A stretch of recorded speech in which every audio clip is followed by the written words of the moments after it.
No point making around. There. Oh, there's just a few stuck in the lifts and the things that aren't working. All right.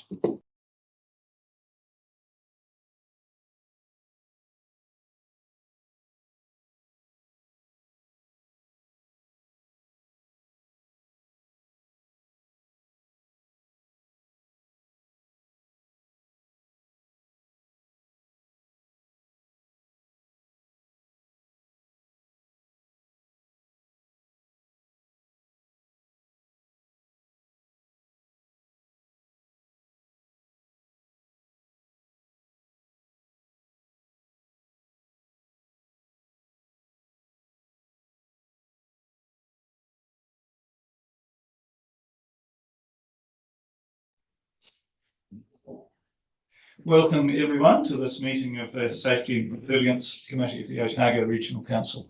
Welcome to those who are in the room. We have a bunch of many councillors. Councillor Gary Kelleher online. We have staff in the room, and we probably have hundreds of people listening into the live stream. So I'll just begin the meeting with our karakia.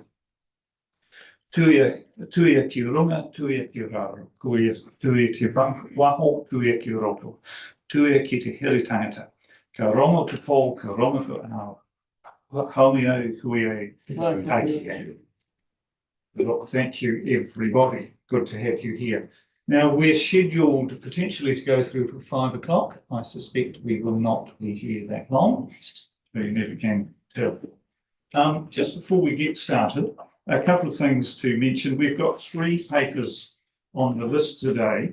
Those who have carefully read their papers for the Finance Committee tomorrow will note that says there's a natural hazards risk assessment paper coming to this August meeting today too. In fact, that paper will be coming to November, so hold your breath for that one.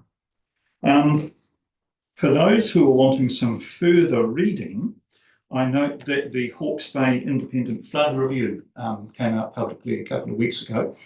There's 260 pages you might like to read there, or if you would rather, just go onto the Hawke's Bay Regional Council homepage, and there's a big button there saying Independent Flood Review. That will take you to a 40-minute presentation at the Hawke's Bay Regional Council, which was, I thought, a lot easier than reading 260 pages and actually very enlightening. So that's there too. We could invite our first bunch of, we got better remember the agenda. Thank you. Yeah. Right, we haven't received any apologies. There is no public forum. So we'll just confirm the agenda as it is published. I'll move that. Someone care to second that? Thank you, Councillor Weir. Can I ask a question? Oh, certainly. You have raised an issue which is really relevant that we interrogate today, being the Hawke's Bay one, not if there are any learnings from having read that. Are we allowed to ask those today, or if that's just a byproduct and will it come up at a different day? I think that will likely come up at a different time. So there were a number of recommendations in that report that staff are considering at the moment. My sense is that it would be worthwhile reporting back specifically on those recommendations and how they apply in the Otago context. So there's some work that the regional sector are doing as a sort of best practice for everyone in this flood space, but I think it would be I think we should, and we can provide a report specifically for the Otago context against the, I think it was 47 recommendations that were contained in that report. Thank you, and the sooner the better. Yeah. And thank you very quickly. Right. Well, look, with the we've moved and seconded the confirmation of the agenda as is. All those in favour, please say aye. Aye. Against? That is passed. Thank you. Declarations of interest. Just a reminder that councillors need to stand aside from decision making where a conflict arises when their role as an elected representative in any other private or interests they may have. So we move on to the confirmation of the minutes of the Safety and Resilience Committee meeting that was held on the 8th of May. Are there any comments anyone needs to make on those minutes? Happy to move. So moved by Councillor Wilson, seconded Councillor Paul. Sitting in the wrong place. Thank you. All those in favour? Aye. Thanks. Against? That's it. Great. So look, the first of our three papers today, no, open actions. We have none of those, nor do we have a particular presentation. So our first paper is 9.1, Head of Lake Whakatipu Natural Hazards Adaptation. And look, I'll just note in there, and it's something that we're seeing from time to time, and maybe we will be seeing more clearly in many of our papers, and this is really good, that I see at section 38, it notes that this information reflects the council's strategic direction about building resilience in a way it contributes to the wellbeing of our communities. And so very good to see how our work as evidenced through these papers is being tied to those recently agreed strategic directions of the council. So we have a distinguished panel up the front of Tim and Jamie and Jean-Luc. So I'll leave to you to present this paper to us, and then we will see what questions come of that. So over to you, thanks. Thank you for that. So I'll give us a quick overview, just a few minutes update, and then if there's, we can have some questions on that if you like. So this is our regular update, 3-monthly update that we give to the committee about our natural hazard adaptation strategy that we're working towards at the head of Lake Whakatipu. So that's progressing well. So I just wanted to give you some updates of what's happened since our last time we gave an update, and also some activities that we've got planned and upcoming towards the delivery of the strategy. So probably the easiest way to talk around it is if we look to figure 1, which is the sort of a diagram that indicates the delivery of different activities towards in the DAP process. So the key pieces of work that we're talking about today that we've been working on and are progressing are the natural hazard risk assessment with the Glenorchy and Kinloch. So that's a key piece of technical work that the community is very interested in, that's progressing well. And also the detailed assessment of engineering flood management interventions, which is another key piece of work that is exploring the feasibility of different interventions. So those 2 technical reports are currently being peer reviewed and responding to peer review comments. So they're nearing the end of their delivery. So what will happen is once we have those findings are official, we will be wanting to present them to council. So we're exploring having a workshop to do that. And so have a look out for your calendar update later this month with a placeholder for a workshop. And so that would be the context we'd be presenting the findings there of those 2 technical reports. And we'd also be having a discussion about the next piece of where we would like to have a discussion with you about pathways, triggers and responses at that time as well in that workshop. So keep your eye out for that. So that's those 2 technical reports. The other piece of work that we've been working on is to do with the engagement piece. So we have had a youth focus in April and May, where Jamie went out with Ironvira schools to Glenorchy School on 2 occasions to have a chat to the school kids. So that went very well and was well received. And we've also conducted a youth art competition, which was a really good initiative. And you can see the very spectacular results on the montage there. So we're going to use the art in the strategy just as a way of connecting with the community and to get that input from the kids. So that all went very well. So those have been delivered.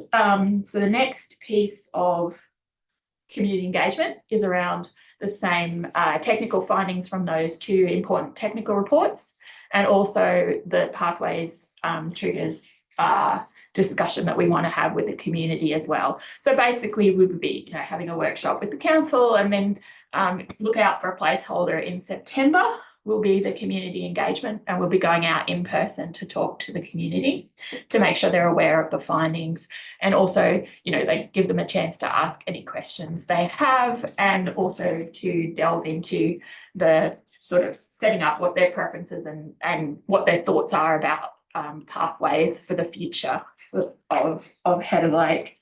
So that's coming up in September, so keep an eye out for that. And I understand that sort of package of community engagement will be also spilling into the beginning of next year.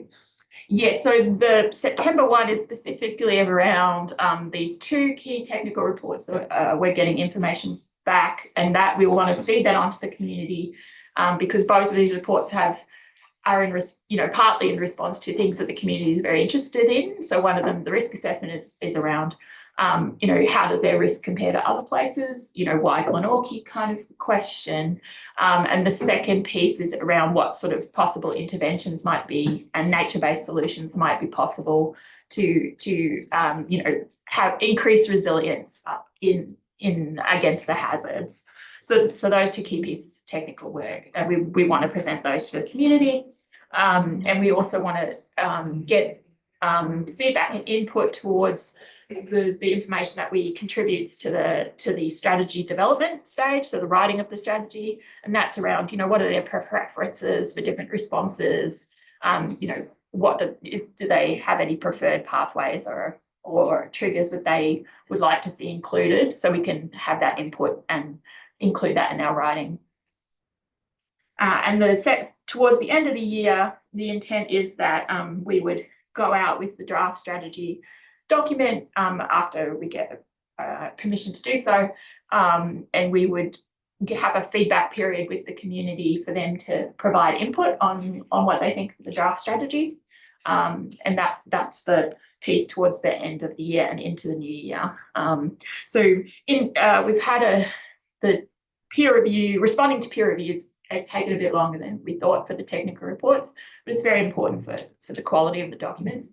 So we have had a bit of delay in the schedule. So we've extended the schedule into the new year. So and in response to that, we've made a longer community feedback period because it now falls over the busy summer period. So we want to give people more time to give feedback. So we're intending to work towards having a draft strategy available for the end of the year for public feedback.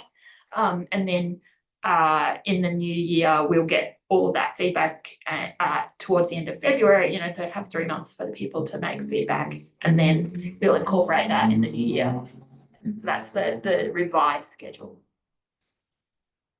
So that pretty much is most pieces I wanted to cover. I guess they're probably worth talking just briefly about wellbeing, the strategy as well. So what we're expecting to have is a condensed strategy. It's something that's easier for people to digest, 20 pages or something, not too hefty as a summary. And then also a more comprehensive document that provides, all of the context that we've accumulated, knowledge we've got to date, that provides a really common understanding for everybody to make good decisions using that as a framework.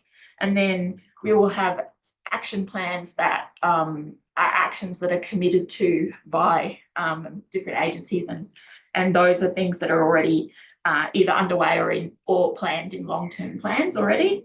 And then we'll also have a section where we've got some other responses that are possible but not yet committed to, and so they would fall into the resiliency measures that might be pursued through future long-term planning or other mechanisms. Thank you very much, Anne. Now we'll see what questions we have for your panel around that. Councillor Wilson. Well, thank you. The document that starts on page 22, I think, for a report, or 16, it's a head of Lake Walker community update. Now, I think we've done this. I thought we were doing some partnership with QLDC with them, and it hasn't got them listed as a stakeholder or their logo, and I just want to understand what our relationship is with them on this work. Because then, the next question is about the costs. It sounds fine to have a final strategy, but understanding which stakeholders are in the money tree there is important as well. So if you look into section, just let me find the right one. So in paragraph 45, you'll note that 44 and 45 cover our relationship with QLDC, and also the fact that the QLDC has included some line items in their draft long-term plan around Head of Lake whakaturu resilience. So that's really positive. And we're working further with exploring the idea of having a natural hazard steering group, joint steering group together with QLDC to provide a good framework for potential implementation and discussions that have to be had at that level.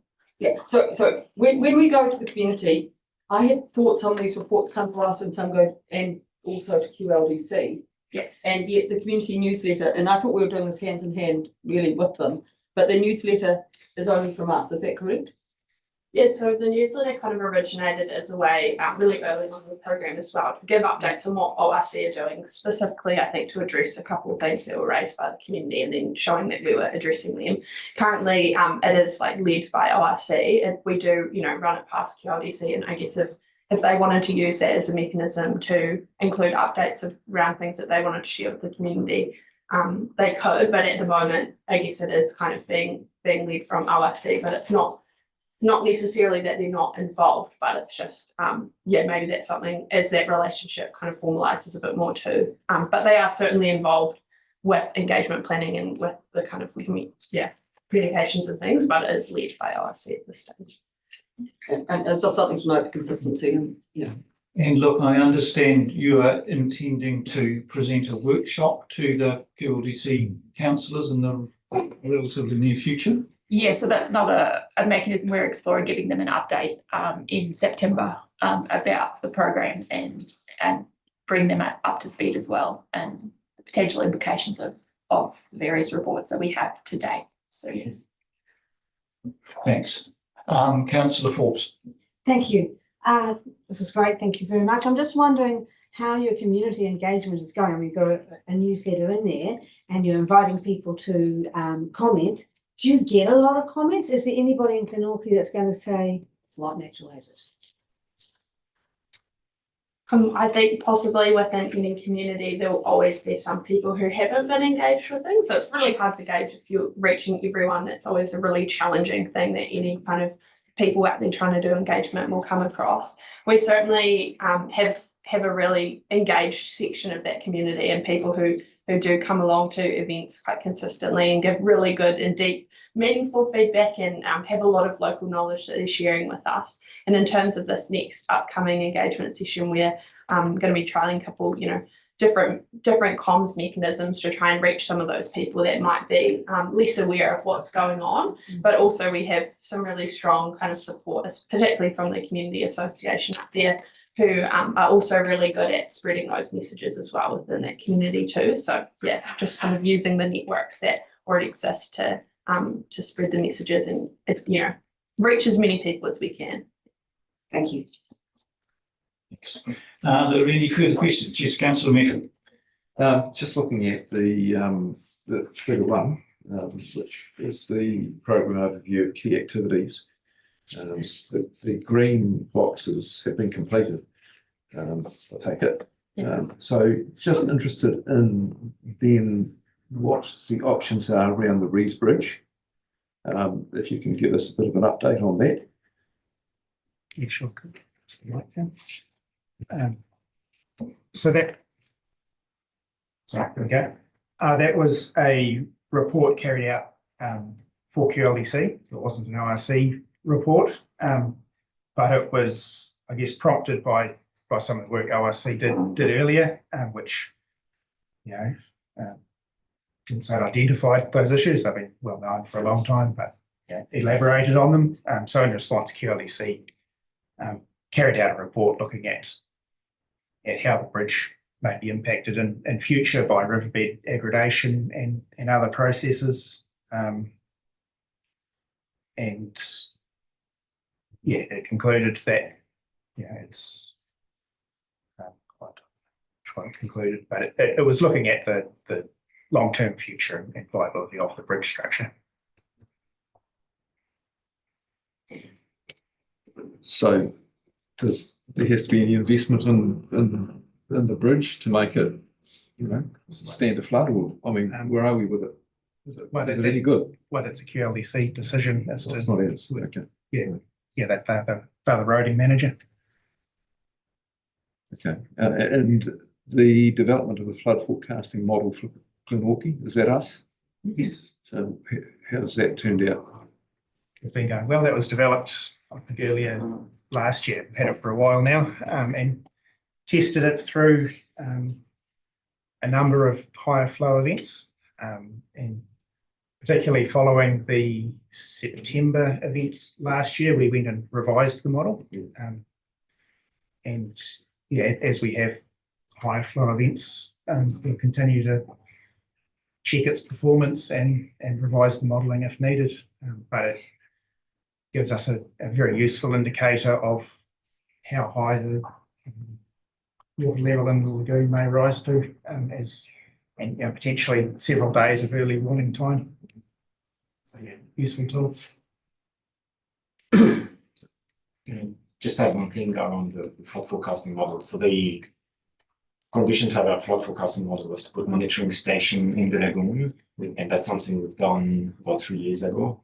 So both actions were really critical, I think, to increase Glenorchy resilience. We were relatively blind on what was happening in the reefs, in the lower reefs, and now we've got a recorder in the lagoon, a recorder on the reefs upstream of Glenorchy, in addition to that flood forecasting model. So it's a really good set of information and tools to improve the resilience of Glenorchy that we didn't have 3 years ago.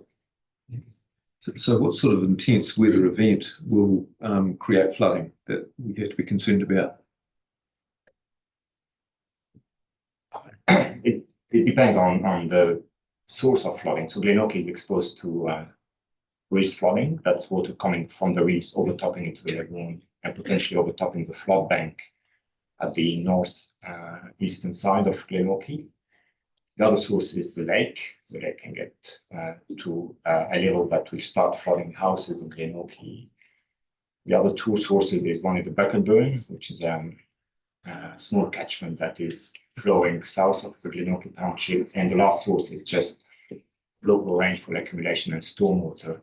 Now, in terms of events that could trigger that, it's mainly those events coming from the west, going over the Alpine range and spilling over to that lower reef dark catchment. Depending on the timing of the year, this could be also compounded by the snow melt. I don't have the threshold in my mind. I don't know, Tim, if you have that in terms of rainfall amount that can create this, but it's depending on the conditions of the catchment and river condition and lakes. But yeah. So we got a warning that came out, I think Tom flicked it out 2 weeks ago for a heavy rain event. Did that also was that including that Glenorchy area as well? That was for the July, I think, heavy rain warning. Yeah. The focus of that warning was the Dunedin, the coastal part of the region. It was a widespread event, but the bulk of the rain was really focused around Dunedin and north. Didn't really have was not going to cause issue for the headwaters. I guess what I'm trying to get at is if you see a forecast that's coming through with intense rain, through your model, you'll be able to see that Glenorchy could be at threat. Yeah. So that's yes, that's the purpose of the model. So it's correct. So the purpose of the model, we've got one for the Glenorchy Lagoon and one for the lake, is really to try to forecast the effect of predicted rain on lake levels and lagoon levels. And we do that before the rain eventuates, and we keep an eye on how the rain is falling and we update the modeling. So it's really an early stage awareness first. And after that, it becomes more an operational tool to help understanding when the flood bank will be overtopped, if it's above the lagoon, or when the lake level will be at a level that will start affecting houses. So the key output of those models is a forecasted water level, which is using early in an event forecasted rain. And while the event is evolving, it starts to use a mix of forecast and observed rain. Good, thank you. Right, thanks. We've got Councillor Scott, then Kelleher, then Councillor, so Brian, over to you. Cool. Am I right in suggesting that this was mainly a bit of a heads up that we've got some key reports coming up? Brian, let's pop your mic on. Yeah, we've got some key reports coming up, the risk assessment, flood mitigation, feasibility assessments, and the strategy. Is there anything we should be concerned about at this point? That's not, no, we'll flag that question. But the risk assessment, to what detail will it actually be? Like the South Dunedin, I think risk assessment was more on a sub-area sort of basis. I mean, yeah, so to what detail will it be?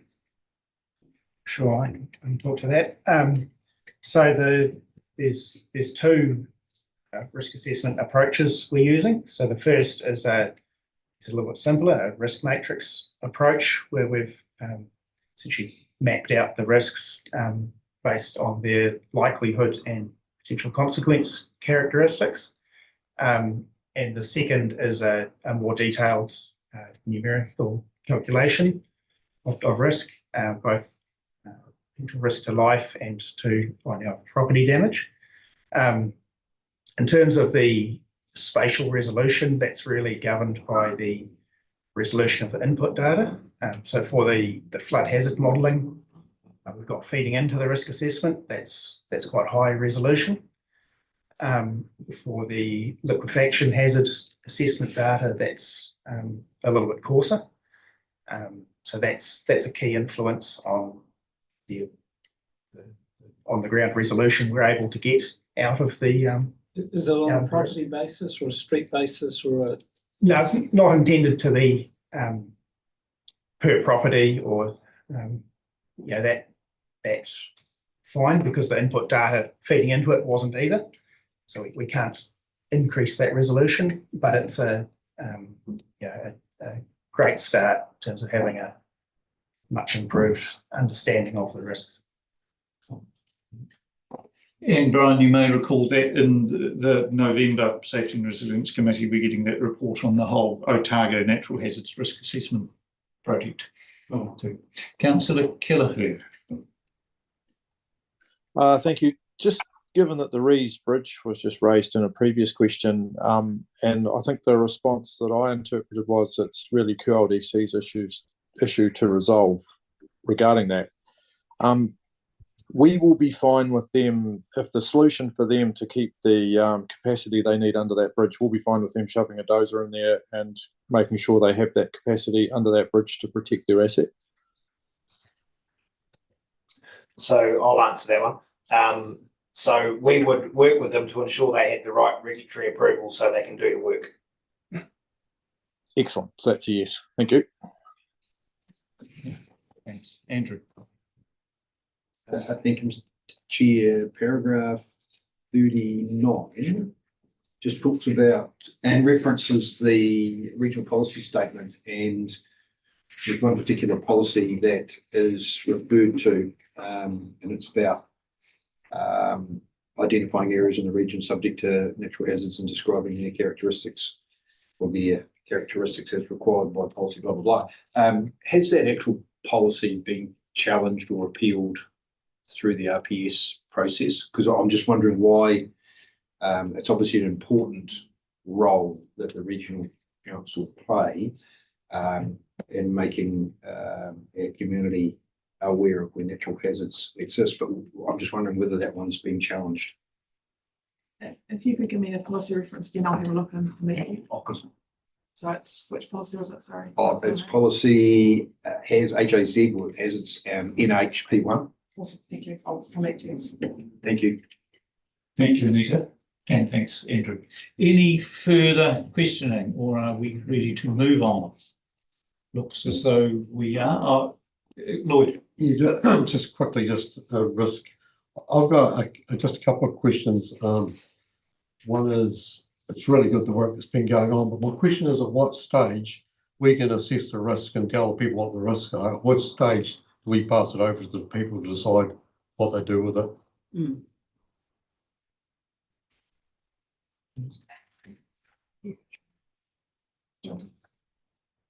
I'll start off, shall I? Yes, the report we're doing is essentially trying to be a measurement of the risk levels. And the next step, which I think you're really talking about, is trying to understand the tolerance to that risk. So the tolerance of the community or the tolerance of the council to live with those risk levels. And that's really a question that, you know, it needs input from the community and discussion, both within us as council and with our partners at QLEC. That will be, you know, one of our next steps, and that will be part of the community engagements, that discussion of, you know, this is what the risk levels are, so what, getting that community feedback. Yeah, that's good. Gets into the make it happen type area, which is in front of us, which we're getting close to. And my other question was, do we keep a running budget line of our expenditure, like for a specific project level? Yes. That's not that much. How much? I have to do that, confirm. Do you want that for the? Oh, no, the chart or for what period? Yeah. Probably this may not be the right forum for that, but it would be something we could find out where it's at in the future. Councillor Wilson.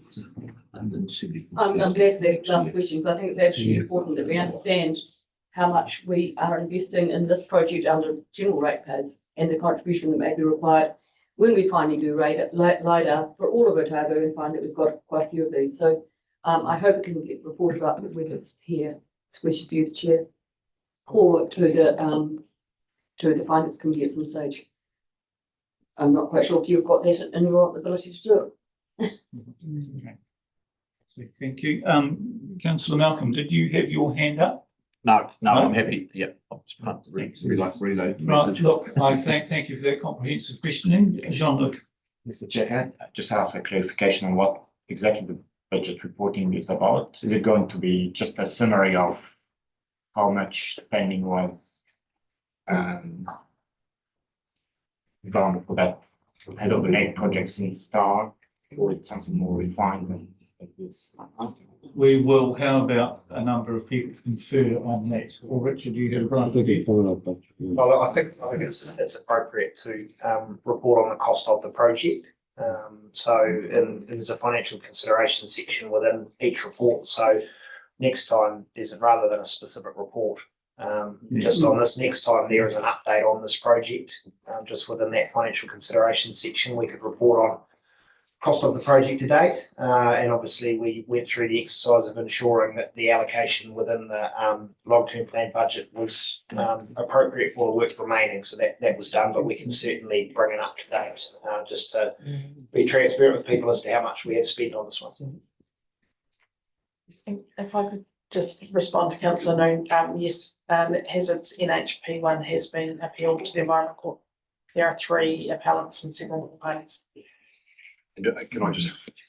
Yeah, okay, Andrew. And obviously nothing confidential, but are any of those 3 appellants TAs? It's public information. That's So what I mean. the appellants are Kaitahu, Forest Bird and Queenstown Lakes District Council. Thank you. Right, thank you. Councillor Metham, another question? Just following up from on the project. How long has the project been going, Richard? Like, sort of. Sorry. Yeah. I think we started in 2019. Yeah, 2019. Yeah. Right, thank you. Thank you, everyone, for that very thorough questioning and answering. As we're ready to move on, we have two recommendations that this committee notes the report and notes the Natural Hazard Adaptation Work Programme and community engagement. Have anyone who is ready to move and second that? Moved by Councillor McCall, seconded Councillor Weir. Any discussion? No, very good. Let's say all those in favour? Aye. Yes. That is all passed. Thank you very much. Right. Thank you. And that clearly is important work. And we know from our experience with the South Dunedin Future Programme too, that community consultation actually does take a long time, and it does take a lot of time and energy and effort, but it is very worthwhile putting that in to come up with the best possible decisions in the end.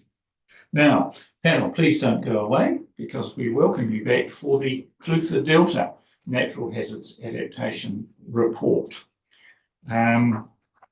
So again, I think we'll hand over to you, and then we'll see what questions after that. Over to you, thanks. Thanks for that.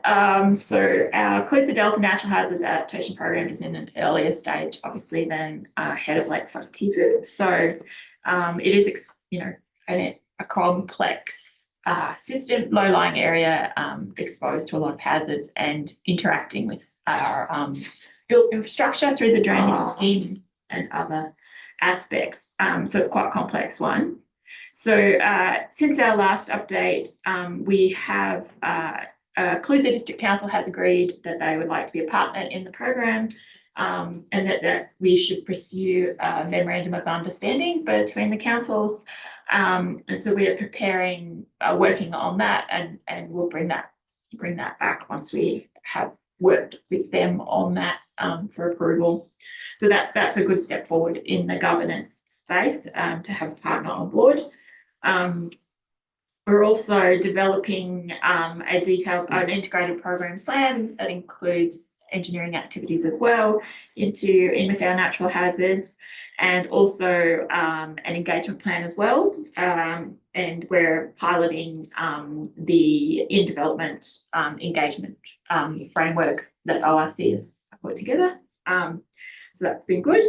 We're working away on natural hazard investigations to provide the foundational knowledge for the rest of the work that we will need to do around change.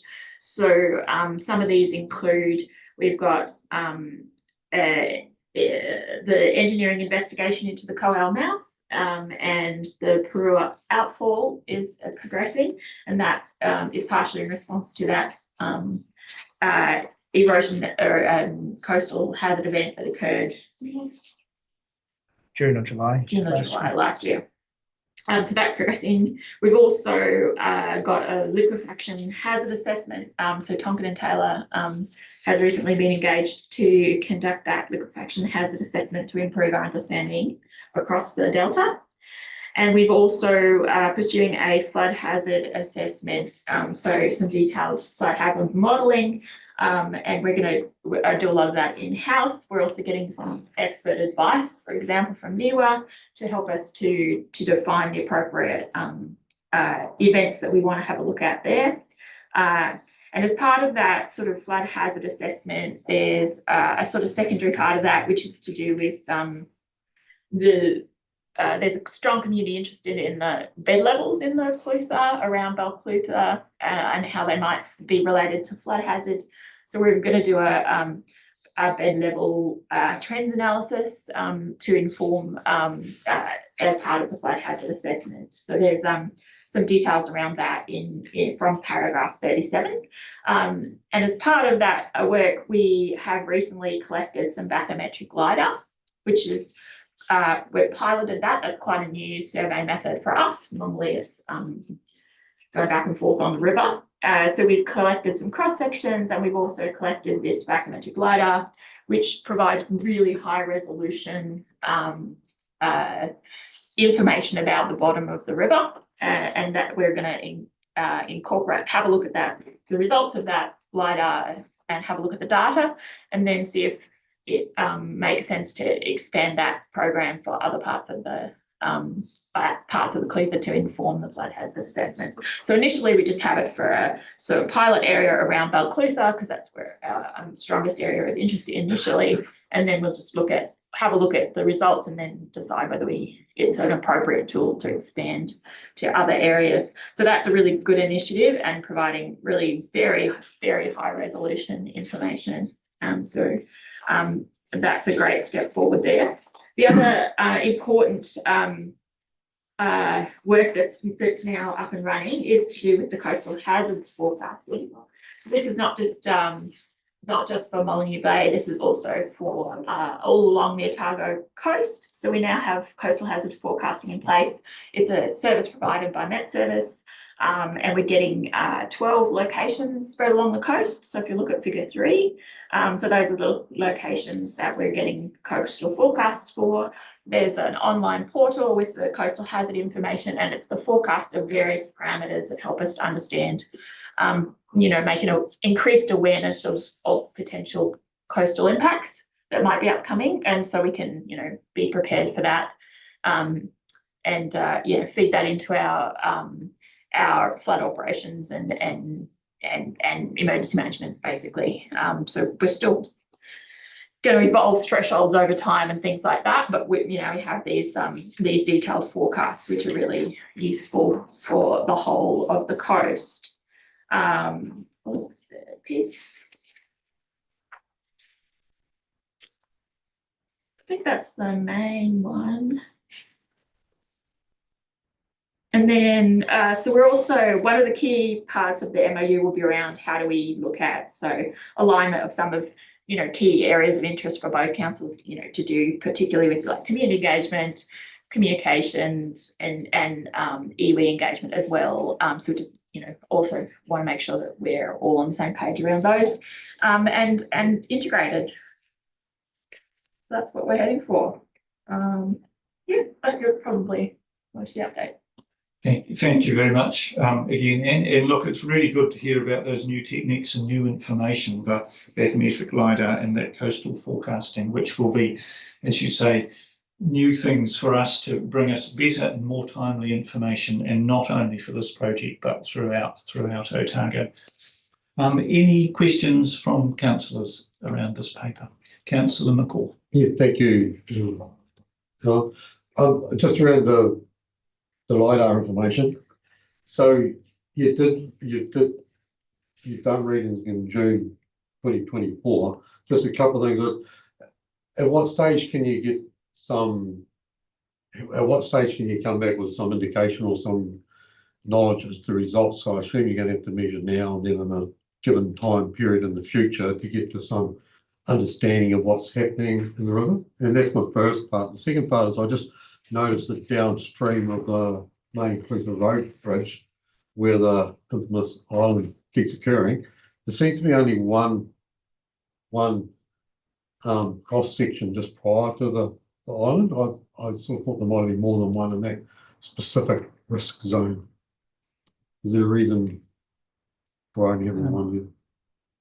I'll start with the second question first. I don't know the reason for those cross sections. They're cross sections that were established, I believe, back in the 90s. They've been regularly surveyed for quite a while, and we go back and resurvey the exact same locations to allow us to track changes through time.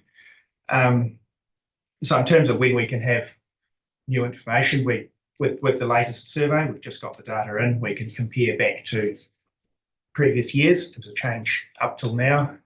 And as we get new survey information in coming years, we can update those analyses. Is it done like annually or? It's been, I think, historically at least every 5 years, but more regularly than that over the last little while. So we've done a survey this year, and previous one was last year, and then I think 2020 before that. It's also related to the high flows. Every time we have flood high flows, we also want to take a survey so that help us with the base information to compare where we are with bed levels and bank levels. Yeah. So just to clarify around that, Tim and John Luke and maybe others, those cross-section surveys, will they be replaced by this new bathymetric LiDAR technique or not? Will those cross-section surveys still be required? There's the potential that in the future that technique could take over as our preferred approach. It's got several advantages in that it gives much higher resolution information, and the cost is comparable and will likely come down in the future. So yeah, it wouldn't be surprising to see it become our preferred approach at some point. Yeah. Okay, thanks. Councillor McCall again, and then So Councillor I was Wilson. just going to say, so the barometric LiDAR is different to the ones that you've been doing over the last however number of years. It's a different system, is it? Or- It's a very similar technique, but the conventional LiDAR, the wavelength of the laser used bounces off the water, so it detects the water level surface. Bathymetric LiDAR uses a green wavelength laser, which penetrates the water, bounces off the riverbed and back. So it's very similar except for that difference. But the new measures using the new LiDAR, barometric one, is done in the same positions as the old ones. LiDAR is captured by helicopters or an aircraft flying potentially strips of, flying a whole series of parallel lines, overlapping lines. So it gets blanket coverage regardless. Okay, so it's not just the lines on the picture. So a previous method was to draw a range of lines and take a level survey across those cross sections. So you get these lines across, as is shown in the figure that's on your screen. Bathymetric LiDAR gives us the ability to look at total coverage across that whole area, so it overlaps where those cross sections are. Now, if we're looking backwards, we're going to need to keep taking cross sections to be able to compare with how that's changed in the past. But going forward, if we use bathymetric LiDAR, we'll be able to transition to that method once we've got a 4 or 5 year data set to be able to look back on. So that's kind of where that's at. But the team can get able to make a decision as to whether or not they'll shift that way. So that was probably my first question. So the new LiDAR is doing the whole river as opposed to lines. Thanks. Thank you. Councillor Wilson. That's really good. Just 2 questions. The MOU with Clutha, how will that differ to the one with QLDC? Or, are we going down similar lines with partnerships with our PAs, or is it bespoke each time we do these things? So we don't have an MOU with QLDC. We just have some staff arrangements in place at the moment. We have an agreement with DCC about South Dunedin, for example. Yeah.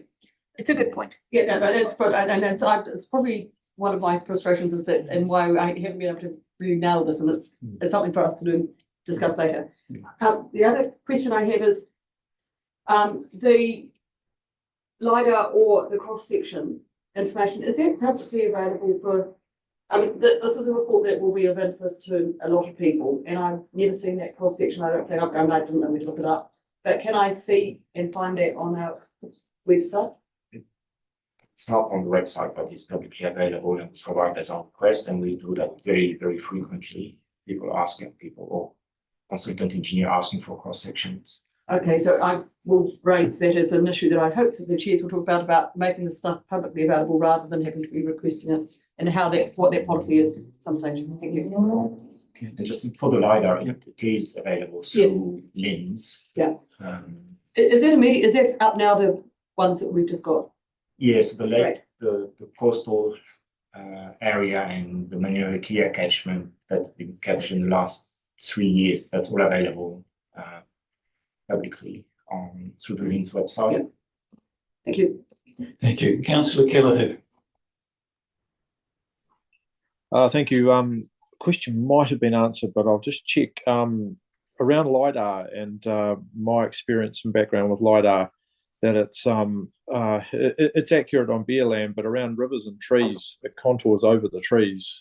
And so I hadn't understood that LiDAR could actually measure channel depth. But maybe with bathymetric LiDAR, that is able to be done.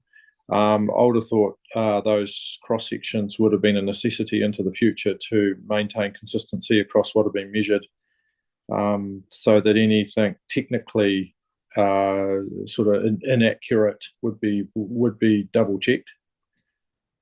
Is that correct? Yes, yeah, so the newest survey, the bathymetric LiDAR technique is specifically designed to penetrate water. And the latest survey we did, we carried out exactly as you said. We've done the conventional cross-section survey method and bathymetric LiDAR across the same area as a test and comparison of both, see how they match up. And we'll be assessing that, and before we make any decisions at all about where we go in the future in terms of survey methods. Okay, great, thanks. Sorry. No, go for it, John Luke. Just to add to this, so any LiDAR survey is also associated with ground surveys, just to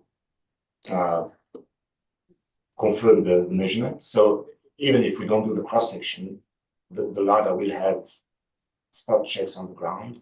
So I think in the future, if we decide to transition only to bathymetric, we'll still have to do ground measurements, maybe not to the same frequency, but there'd still be a need to link LiDAR and ground surveys. Right, great. Just another question was just around the bed buildup, and we will have a really good understanding of given the Clutha and the dams flushing and the sediment load that's carried down the Clutha. It's only natural there'll be bed build-up there. So we will then have a really good understanding going into the future on the flood capacity of our system at that point. Yeah, so part of that Clutha data work, one stream of investigation is around flood hazard, and one of the outcome of this is to understand the current capacity of the channel and how this may be affected by sediment movement. Yes, so that would then inform us if we had to, if there become a necessity for flood channel clearing work to ensure we had the capacity available, then that would help us quantify and inform that. Correct. Okay, great. Thank you. Thank you, Councillor Noon.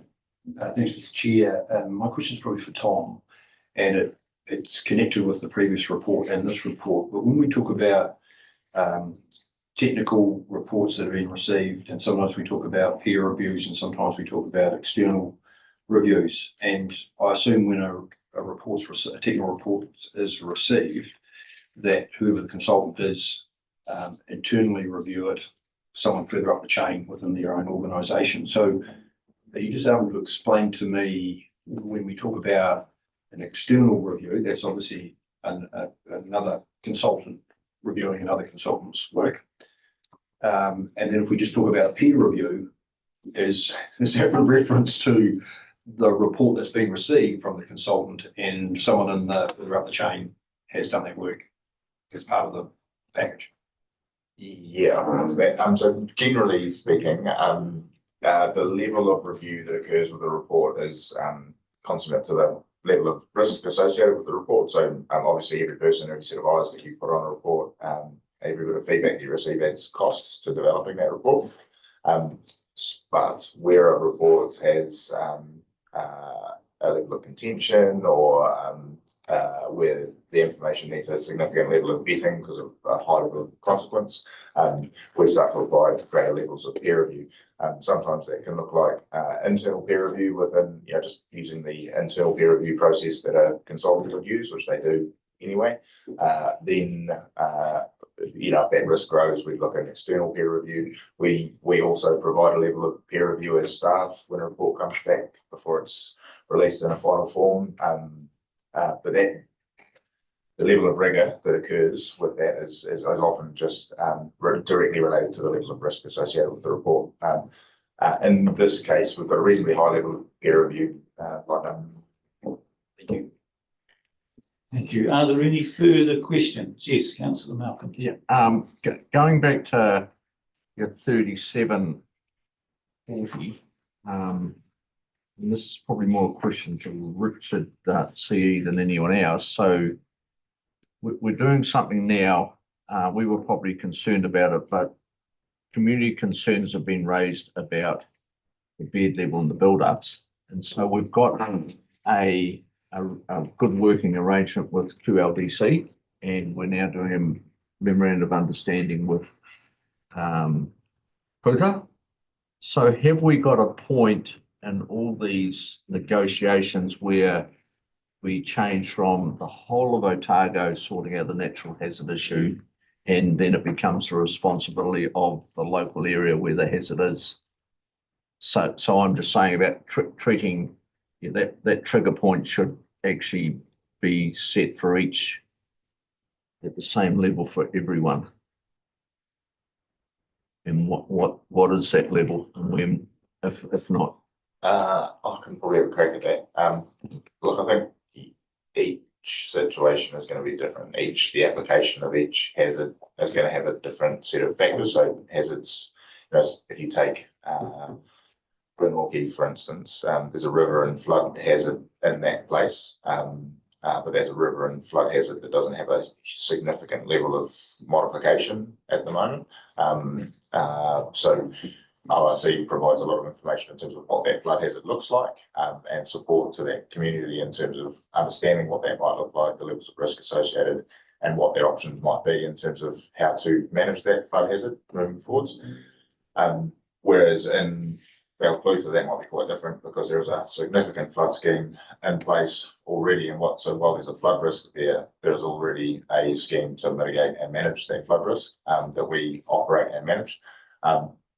So the responses and responsibilities associated with reacting to a risk might be quite different depending on the place that you're at, or the set of circumstances that you've got.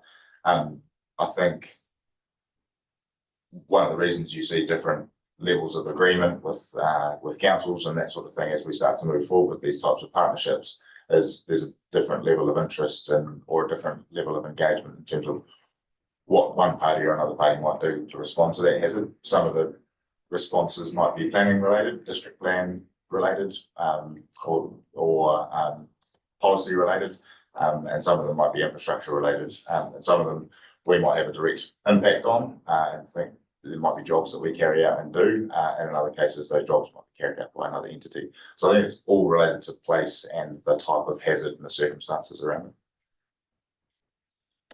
And if add to that, given the line in the sand is the point at which the responsible authority has to commit funding. So as we go through the process and identify what actions may be required, our job fundamentally at the start is to identify what the risks are and work closely with the community and the TLA and other agencies to identify what the response to those risks might be. There is a decision point at that's effectively the line. Once those things have been identified, there will be an agency responsible. Sometimes it might be multiple agencies, but often there'll be a primary agency. That agency will have to determine the appetite for funding or not.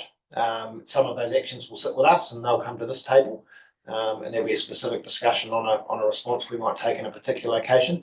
It's why it's so critical to get good involvement early on in the process, because you need to be able to manage expectations of the communities and not include actions or projects that where there's no appetite or financial capability to deliver them. So it's really good that we've got strong staff engagement. We know we've got a good partnership in South Dunedin. We've got very strong staff engagement in the Queenstown space, and we had a executive level meeting just to make sure we were well aligned not long ago.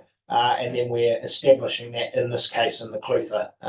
But that point and that line in the sand is effectively when the decisions for funding of those actions need to be made, because we can't make that on people's on other agencies' behalf, and likewise they can't take that decision making function off this table.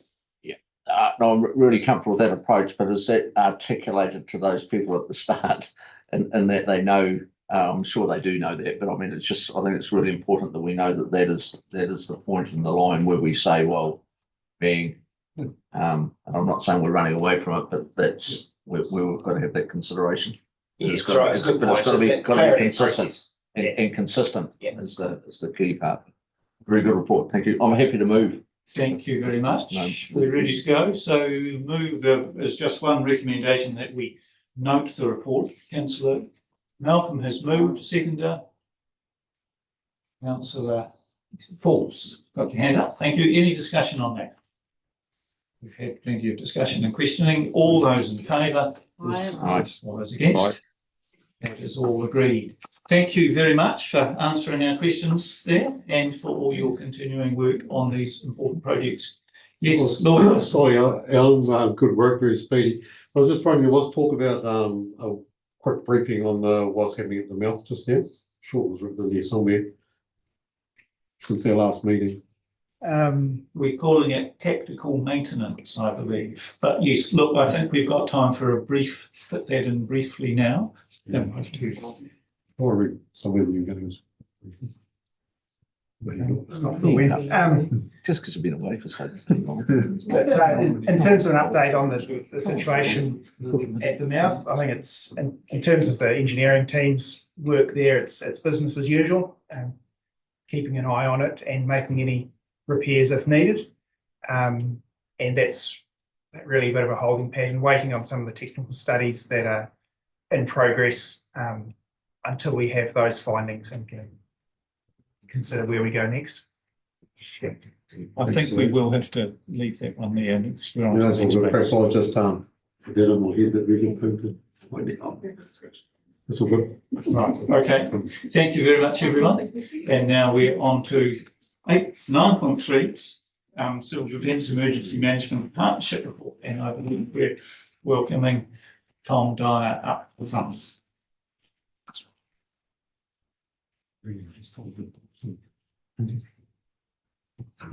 So I believe this is our annual report on CEM matters.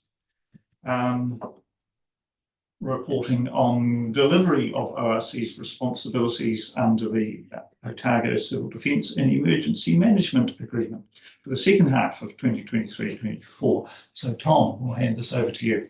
Yeah, thanks. So this is actually a 6-monthly report. I think you might have received 3 or 4 of these already over the last little while. The report looks at ORC performance against our responsibilities in the joint Civil Defence and Emergency Management Otago Agreement. So the reporting period is the 6 months to the end of June.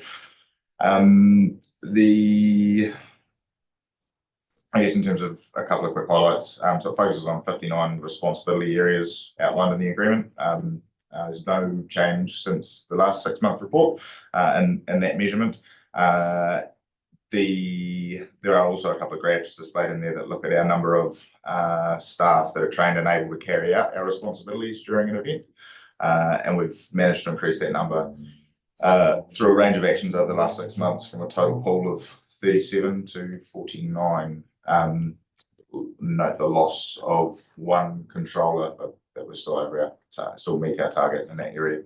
Happy to take any questions. Okay, we'll move on. Councillor Laws. I've got a couple. Let's just try the staff training bit first. Yeah. Oh, sorry. Okay, thank you. Just try the staff training bit first. Is it the intent of the ORC that all or most of its staff will have civil defence training, given our primary responsibility for civil defence? Or is it, I mean, that's the first question, but the sort of correlative with that is, and what is the position of the TAs and their staff training? Because they're likely to be more likely to an issue should something arise. I'll have a crack at the first part. So we have targets that we've established in terms of resourcing our function and the role that we play. Those targets, I haven't added them up, but in the order of 60 staff, which is less than 20% of ORC's total staff. In terms of the. Sorry, is that as many you need to be trained? 60? Yes, correct. And where are they? Where are they? Are they all over the show? Or? Yeah, there's a range of staff spread across the region. There is a more significant portion in Dunedin, but there is a range spread across the region. And the TAs? Yeah. So I'll just maybe expand on that first answer, and then so our primary responsibility being the emergency coordination centre, which normally would activate out of Dunedin. So the majority of our staff who are trained to fulfil a function in that coordination centre are in the are Dunedin staff, although we do have civil defence staff around the region. The territorial local authorities are responsible for the emergency operations centres, and they're supported by our civil defence staff, but they have their own training and capability plans to have their staff trained up. And I don't know the numbers, but they would be similar to our numbers in terms of the functions and then the function leads and the controllers. And we report through the joint committee on the status of or the readiness of all of the TLAs and of ORC to staff those centres appropriately. So each of them has a plan in place and puts staff through. We would like to be in a position, you can see we were falling quite short of this late last year, and we've had a concerted effort to get more staff trained. It would be nice to have a bit of redundancy, not just have the minimum number required. Some of our staff we don't put through this training because they have other functions during emergency. So the people on the nature of the staff you just saw at the table who would work on the flood response area of our business wouldn't be part of the civil defence response team because they have other functions that they undertake when there's an emergency. But we have a large number of staff who are available and capable, and those are the ones we are trying to prioritise that training and have them ready. Okay, thank you. Perhaps even before you, Richard, coming to this council, we had a civil defence controller, some of their older councillors will remember that, who talked to us about the Southern Fault, for example, and was sort of, they scared the bejesus out of us, didn't they? About, holy crap, it could happen tomorrow sort of stuff, and we're not ready, probably still aren't. But we're a bit better than we were then. Have we got a risk category in civil defence? In other words, do we go, because I know that Hawke's Bay did have a risk category and floods were there, they just weren't ready. But do we have a risk category of stuff that this is the most likely to happen? These are the, scenarios. Yeah, because I'm thinking Southern Fault, yeah, if that goes, good luck. Basically. But I'm also thinking flooding, weather events, the predictability of that's probably a bit higher. And I don't know what other civil defence events you might get outside those two, but they would be my two biggies, probably earthquake and fire. And fire would be the other one. Okay. So I'm just interested in that. I think there's two parts to that.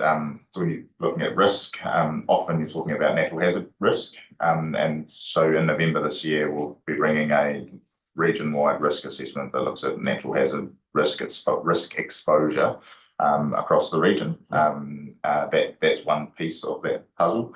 That should give us a region-wide picture of where our natural hazard risk lies, and we'll be able to assimilate that with our level of readiness or response today. And so response might look like the two papers you've seen earlier in this meeting in terms of adaptation programs, and response would also look like preparations in terms of civil defence. I know that the civil defence team do quite a lot of work on the AFA type scenarios. There was a joint exercise recently on that topic, and so that risk is already identified and managed with preparatory work. But I think when we get through that next natural hazards process, we'll be able to look at that again, continue refining those practices and looking at where we might have other exposure that we might need to manage or look at proactively. But that is the general approach to managing those kind of risks. It's just out of the Hawke's Bay report, There've been 10 actually reviews. Ridiculous, but there've been 10. And what that showed overwhelmingly, it was interesting talking to the regional councillors after the event, was someone said, well, we knew that this was a good chance of happening. We just didn't bother to do anything about it. Particularly, they were looking at flood management, for example, in the Hawke's Bay and on the Heretaunga Plains. But out of that, there's come this Mataperi, Sajiri Mataperi, the former Governor General, is now doing a review of all, which is government run, on North Island severe weather events and what the planning might be at an institutional level in the North Island. Do we have anything equivalent here in the South Island or for Otago? Underway or Not planned? anything specific I'm aware of. I know that Matt and the team are reviewing the Sajiri's report. There's, as you say, there's been a suite of reports post events. And there is a National Emergency Management Agency report being prepared that is trying to pull all of those different reports together and with the various themes and findings from them. And then obviously part of our responsibility will be to go through those and see how we stack up against the findings of that report. I'm not aware, and I have to check with Matt, of anything of the equivalent of the North Island study that you refer to, specific to the South Island, other than to say there is a significant amount of work being led out of the national level on the Alpine Fault scenario and preparations for that. And Councillor Mepham emailed recently actually to ask for an update on our planning for that, and so we're going to do that through a workshop to make sure this council has a briefing from Matt around the work that has been done in preparation for the Alpine Fault and what that means in practice. So some of those things we're aware there's an interest in, and we can bring those to the table. And thirdly, the other big thing that came out of Hawke's Bay was they had a civil defence team. They thought they had the training. They thought they could handle this. And it all just went shit, basically, because everything that they expected to be in operation at that time simply fell apart. Communications, data, all the management of the things, having central control in Hawke's Bay, and then it happened elsewhere and they just didn't know.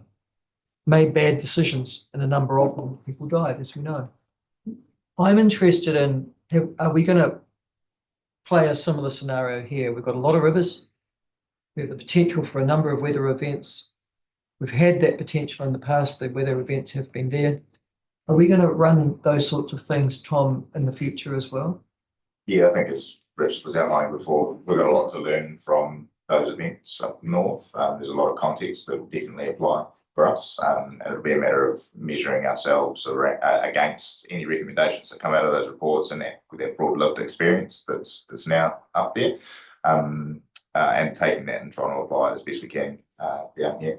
The other thing is, I know the team are pretty serious about review and reflection, even after small events, trying to work out how bad it could be.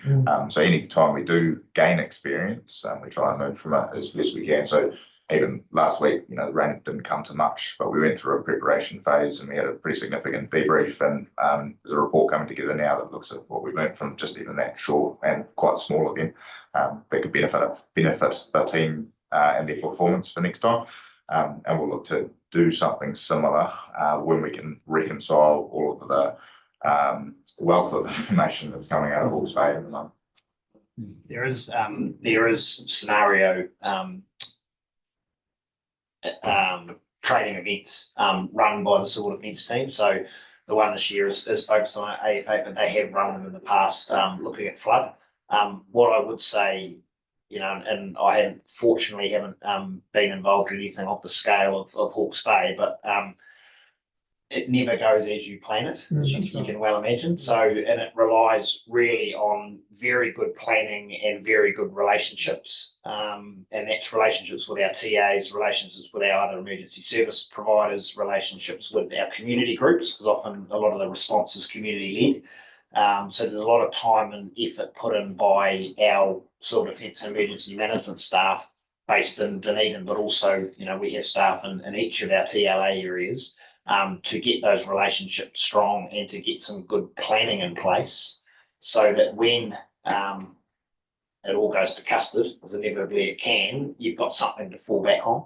And that's the sort of things they try and test during those scenarios. You know, communications have gone out.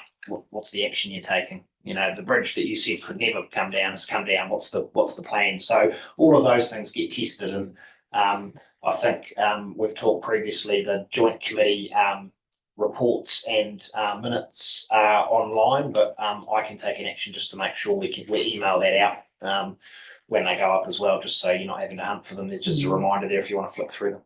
No, thank you. Thanks, everyone. Councillor Wilson. That's not a question. I just wanted to highlight that South Island Chairs of the Regional Land Transport Committee had a really good presentation, and it's not going to be owned by CDIN, but it's doing work on South Island priority routes following a significant earthquake event or resilience project. And I will send that through to everyone, but also Canterbury have started doing a reporting trial of how do you map this stuff, because there is no one that owns one data. NZTA only do highways, and the local roading authorities do, and you can have a whole long system that didn't work, and it didn't work in the January 2021 floods when we had widespread flooding right throughout Otago and Southland, and people on holiday trying to get places, but there's no one owns it collectively, and that is the biggest issue on the roading front. But it's really good stuff. It's some thinking about that in the roading network anyway. No? Thank you. If you could distribute that, we'd be very great. It's just come through last evening. Otherwise, I would have. Councillor Malcolm. Yeah, Tom, just going back, so look, it's really good to see the training that's going on and Kevin, your mic on. and getting up to those full function set. So that's really, really good. But I wonder, and if we reflect on most events that happen, and if we do have scenario training and the like, I think it's awesome. The more we do that, the better. But what actual work do we do with the staff that come through or prospectively come through to assist in those stress situations, that they've actually got the mental capabilities of handling the situation under stress? Because it's not practice, it's actually real. And then taking that on with our own staff, we've got them really up and set. And if we're the overall controller, what assurance have we got from the TAs that are doing the operational stuff that in fact they've got key people that have the mental capacity to handle that stress? I'll go. So I'm sorry, that's probably speaking some of the stuff. Right? So the capability framework that's been developed by Matt and the team is aimed at ensuring, you know, there's a level of training commensurate with the role that they're supposed to fill. You know, be it a function lead or a controller or just part of the team.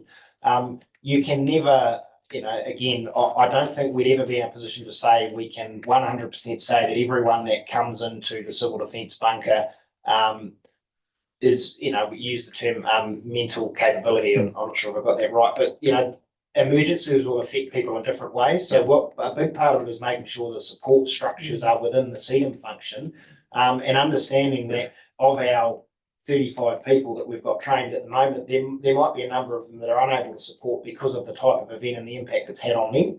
And that's where I talked about making sure we've got a few more than just the so we can make sure we look after our staff and release the ones that need to be released, and we would always do that. And then we've got a bit of a buffer in there. And then the support within the CM structures itself are ensuring that the function leads are there, ensuring that, you know, we're not putting too much pressure on staff by asking them to be working within the civil defence structures for too long. You know, we need to make sure they're resting and they're recovering. We need to make sure they've got the space and they're not feeling pressured to do their normal work back at their desk when we're asking them to also be responding to civil defence emergencies. So there's a whole number of things. And then ultimately, when we're in a situation where someone is badly affected, we've got to have the support structures around there to help them in that instance as well. So the team's very conscious of it because it's very real, and we see it in different events where we have staff impacted in different ways, and there's a number of support mechanisms in there. Yeah, and that's really reassuring. I'm just probably saying right at the very start, if we've actually put the biggest possible litmus test without giving them an event to look after, see how they'd handle that. And there's probably, I'm just thinking within police and that, under stressful situations, have we tried those options to really, I'm not trying to beat people down. I'm just saying to make sure that we've got them as best prepared. And I can give you an example of that. So even looking at the event that we were leading up to a couple of weeks ago. Yep. We took an approach that was assume this is going to be we got forecasts from Met Service that gave us a range. Internally, in terms of our preparation and that kind of drill and that procedure, we looked at what's the worst that can happen here, and let's prepare for that and test those procedures and how we're going to operate at that kind of highest level. And therefore, you get that kind of gentle exposure to getting through at least the first part of an event. Now, that event didn't eventuate as it was potentially forecast to. We still get to take learnings from the first stage of that event, which is preparation and information gathering and all of that sort of stuff. Learn from it and help people to, help our staff that are working in that space to grow and develop from it by doing reviews and other bits and pieces that focus on where we got to. Obviously, the more we get exposed to events and other events, there's nothing quite like being tested in the real world, and we'll get the opportunity to do that. But the mindset will always be to try and take as much as you can from every exposure to any kind of event to help people, your teams, to grow and develop their resilience and understanding over time. Excellent. Thanks, Richard. Yeah, thanks for that question and those answers, Councillor Weir. Yeah, probably more a question for either Richard or even Gretchen. But I'm just wondering, in the setting agreement, electorate bats have the role of approving the group plan and setting direction on some things. I was wondering if there's any stated role for elected representatives, like as emergency unfolds, though. What's the role? Yeah, it's a good question. So, and that's why I've spoken to Matt about bringing some examples of like the AF8 planning, and then we can even move through some flood planning to have a conversation about what that role might be. It's a different role for the regional council. We are the emergency coordination centre and have a very different function to the operations centres that TLAs run, where they are very much in the thick of it. So I think it is important for the table to have clarity, because no doubt you will be contacted in an emergency. So understanding what your role is and what ORC's role is, as opposed to the role of the TLAs and the operations centre, is important. So this is the sort of thing we've had to talk to Matt about, and to look to bring some sort of practical examples to the table and talk those through. It's good, but it's a good point. It's been raised before, and we've probably still got a bit of work to do there. Yep, Elliot. And I was just wondering, re AF8, do we have any plans for campaigns or comms around that this year at all? Not that I'm directly aware of, but I'll check and come back to you. Tom, I did have a question too. On page 43 of the council papers, in the table there under facilities, it says the Philip Lang House Council Chambers being tested as an alternative communication centre during the exercise and shown to have a limited functionality.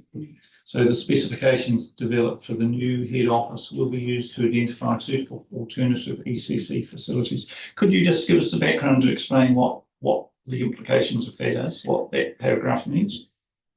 Yes, so it's about having appropriate housing for a response during an event, and I think the team have been working through what that might look like. I know there's plans for some housing within the new ORC building, Wharirunaka, but there is also some funding within this year's annual plan cycle to do a bit of further work on that and test that and make sure we've got the right facilities in place. I think it's 100 grand. Yeah, so we've got to have a primary emergency coordination centre. So at the moment, that's the annex up at Stafford Street, and it will become a specific space within the new building. But we've also got to have a secondary location should it be required. And so what we've been working through with the team is where that secondary location might be in the future. And there's a few options there. We've had discussions with the port around using area of their new building. We know in the past we've talked to St John and Fire and Emergency. Dunedin City Council have got their civil defence bunker, but it's not really big enough to take both an EOC and an ECC. So that comment there is around starting that work to identify that secondary location, and the reference to the specifications is that we now have a list of specifications that were intentionally designed to inform what we need in the new building, and we can now apply them when we're going out to look for that secondary location. Just on that, wasn't there isn't there a brief, I thought, from national government angle that they say civil defence is broke? They are looking at a national response to this because they know that leaving it to regionals, authorities and TAs isn't working and has been proven not to. So my understanding was that, and that's been said at a national level within the last month, my understanding was that there was a piece of work going on to provide some sort of reform in this whole area of emergency management. So there was some work under the previous government to update the Civil Defence and Emergency Management Act. I think that's the right name for the act. That's been that was almost at its sort of final stage, but has been put on hold by the incoming government just to review and make sure that they're satisfied with the direction that was taking. I haven't heard where they're taking that yet, but we know it's still a live conversation because there does need to be an update to that act, and I'm assuming it will be informed by a number of these reports that are currently being done. Yeah, I suppose so. And the other thing is, Kate's made a big thing, huge thing, on the fact that we don't have sufficient weather warnings, and particularly around rain. And we've learned today that it's Otago is not on the list. It's Auckland, Christchurch and Wellington, I think, that are going to get the investment in the next 12 months in that area of improving that service. In Hawke's Bay, the Civil Defence Controller managed to avoid and evade a red warning, which had been given days in advance, and somehow end up tramping out of phone contact, which seems an odd thing to do, but there you go. I assume that when we get a red warning, we're all batting this down, right? I mean, there's no suggestion that we're just going to simply ignore it and it'll go away. I think he's assumed correctly. Okay, yeah, that's good. And I think the example you gave, Tom, about that warning last week before, where you looked at and sprung into action to be prepared, is an example that you have done that. Thanks. Any further questions, or are we ready to move this paper? Unless it's a Kakadu ratepayers meeting, Tom. Councillor Scott. Yeah, I mean, a lot of it's already been referred to, but I'd just like to thank the staff for the transparency of that table function team, paragraph 10. It talks about in June 22nd having 8 trained staff to the minimum standard, now 35. So at least that gives comfort. In terms of training, you've talked about scenario training, etc. Is there any, what else goes into this minimum standard? Can I ask? Maybe outside of the realm of flood protection, the alpine fault.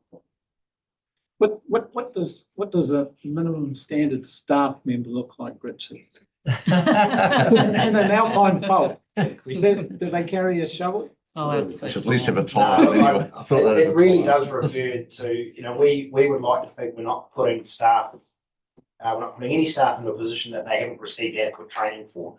So that is largely what it comes down to. We don't have, in terms of the civil defence response, we don't have staff on the ground. Our operational response we do, because we have engineering staff, we've got environmental monitoring staff, we've got a number of staff who will have jobs that they do in response to whatever the particular emergency is.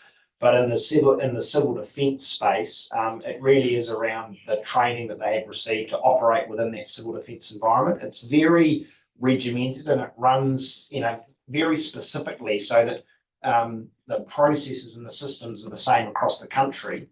There's a national standard? Yeah, so that, okay. Sorry, which is probably answering your question. Yeah. Yes, there is. Okay. The SIMS, which is effectively the framework you use for civil defence and emergency management. Okay. And that is what staff are trained to. And the benefits of that, which we've seen in previous emergencies, is that for exactly the thing that Kevin raised, when we might have a situation where we have not enough staff available, we can call them in from other regions. And we've sent staff to other regions to support events. Because when you arrive, the model that is being used should be Yeah. exactly the same as the model you've been trained on in Otago. So that's the standard that they're trained to. Cool. Thank you very much. Right, we have one recommendation. Lloyd, did you have something very important to say? No, No, you didn't? Got it. no, I'm going to say, Yep. at the end of the day, you can do all the training in the world, but any civil defence emergency or any emergency, they're all different. And they all have their own category. So the important thing is to have people that have the context and can adapt and think. You That's can't, yeah. So look, sounds as though that's the end of our questions. Do we have someone, the one recommendation is to note this report. We have someone who'd like to move that. Councillor Wilson, second Councillor Weir. Any discussion? No. We'll put that there. All those in favour, please say aye. Aye. Those against? That is agreed to. Well, look, thank you very much. Thank you, Tom and Richard, for your many answers on that paper. This is the end of this meeting. We know we will see many of you tomorrow, and I'll just close this meeting off with our karakia. Ko mutu a mata mahi mo tēnei wā, mana ki tia mai mata katoa, o matu hoa, o matu whānau, ai au ki te aorangi. So thank you very much, everyone.